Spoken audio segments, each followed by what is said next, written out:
अस्सलाम वालेकुम। ये दरख्त जो आपको नज़र आ रहा है अक्सर देहातों में ये देखने को मिल जाता है। इसे अरनट के नाम से जाना जाता है। कुछ लोग इसे अरनडी भी कहते हैं। इंग्लिश में इसे कैस्टर प्लांट कहा जाता है और इस पर वाफिर मिकदार में फल लगता है। जैसा कि आप देख सकते हैं कि ये गचा गच भरा हुआ है फल के साथ। इसी तरह भरपूर फल लगता है इस पर। जब ये फल पकता है इसमें से तुखम निकाले जाते हैं जो कैस्टर सीड्स के नाम से जाने जाते हैं या उसे तुखम अरनट कहा जाता है। इन्हीं सीड्स को कोलू वगैरह में जब पीसा जाता है इसमें से मखसूस तरीकाकार के साथ ऑयल निकाला जाता है जो रोगन बैद इंजीर के नाम से जाना जाता है, कैस्टर ऑयल के नाम से जाना जाता है और कुछ लोग उसे रोगन अरनट भी कहते हैं, यानी ये मुख्तलिफ नामों से जाना जाता है। अरनट के पत्तों के भी ख्वास हैं, इसके तुखम भी इस्तेमाल किए जाते हैं। इसके इस्तेमाल की मुख्तलिफ सूरतें हैं, लेकिन इस वीडियो में सिर्फ हम रोगन अरनट या कैस्टर ऑयल के ख्वास पर कुछ बात करेंगे। सेहत से मुतल्लिक मुख्तलिफ मसाइल की सूरत में ये बेहतरीन इब्तदाई इलाज है। ये एक मल्टीपर्पज़ वेजिटेबल ऑयल है जो सदियों से इस्तेमाल होता आ रहा है। अब तो इंडस्ट्रियल लेवल पर बहुत सी प्रोडक्ट्स में ये इस्तेमाल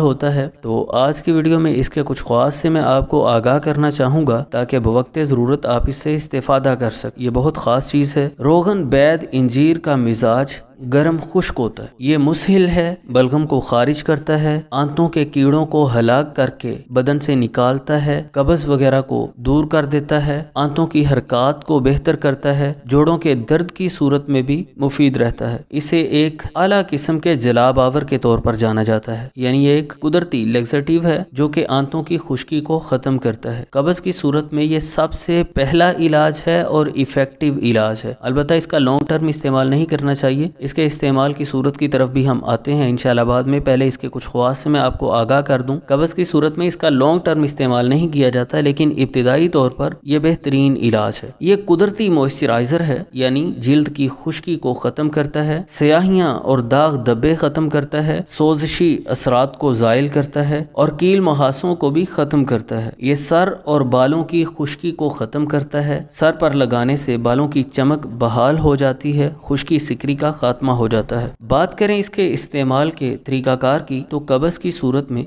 आपको 4-5 चम्मच नीम गर्म दूध लेना है। उसमें 20 से 25 ग्राम, नौजवान बंदे के लिए 20 से 25 ग्राम इसकी खुराक है। बच्चे को अगर देना चाहें तो 1 से 2 चम्मच काफ़ी हैं। 20-25 ग्राम कैस्टर ऑयल डालें और इसे रात सोते वक्त पी लें। इसके बाद कोशिश करें कि आप कोई चीज़ भी ना खाएं पिएं। ऊपर से थोड़ा सा मजीद दूध पिया जा सकता है। दूध के साथ इसकी इस्लाह हो जाती है। जो कुछ मुज़िर असरात पैदा होने का, यानी घबराहट वगैरह, खफकान पैदा होने का अंदेशा होता है, वो ख़त्म हो जाता है। सुबह अच्छे तरीके से क़ज़ाए हाजत होगी, बदन से फुजलात खारिज हो जाएंगे। इसके बाद अगर आप अपनी ग़िज़ा का ख्याल रखते हैं, हाई फाइबर डाइट इख्तियार करते हैं, तो कब्ज़ की परेशानी से इंशाल्लाह आप महफूज रहेंगे। जिल्द के दाग धब्बों और कील मुहासों के लिए इसे बैरूनी तौर पर लगाया जाएगा। किसी भी क्रीम या लोशन की तरह आप इसे लगा सकते हैं। और इसी तरह अगर जिल्द पर किसी मुकाम पर फटन पैदा हो गई है, अमूमन लोगों के होंठ और एड़ियाँ फट जाती हैं, वहाँ भी इसे लगाना बहुत मुफीद साबित होता है। सर में खुश्की है अगर, तो आप इसे ऐसे ही इस्तेमाल कीजिए जैसे कोई सरसों वगैरह का तेल सर में लगाया जाता है। तो ये बड़ी जल्दी के साथ सर की खुश्की और सिकरी को ख़त्म कर देता है, बालों को मजबूत और ताकतवर बनाता है। उम्मीद है इन कुछ फ़वाइद को मलहूज़ रखते हुए आप इसे ज़रूर अहमियत देंगे और बवक्ते ज़रूरत इससे इस्तेफादा करेंगे। इस मुफीद वीडियो को दूसरों के साथ भी शेयर कीजिए। चैनल पर अगर आप नए हैं या अभी तक सब्सक्राइब नहीं किया तो अभी सब्सक्राइब कीजिए ताकि आइंदा आने वाली वीडियोज़ का भी आपको नोटिफिकेशन मिल सके। मिलते हैं नेक्स्ट वीडियो में। अल्लाह हाफ़िज़।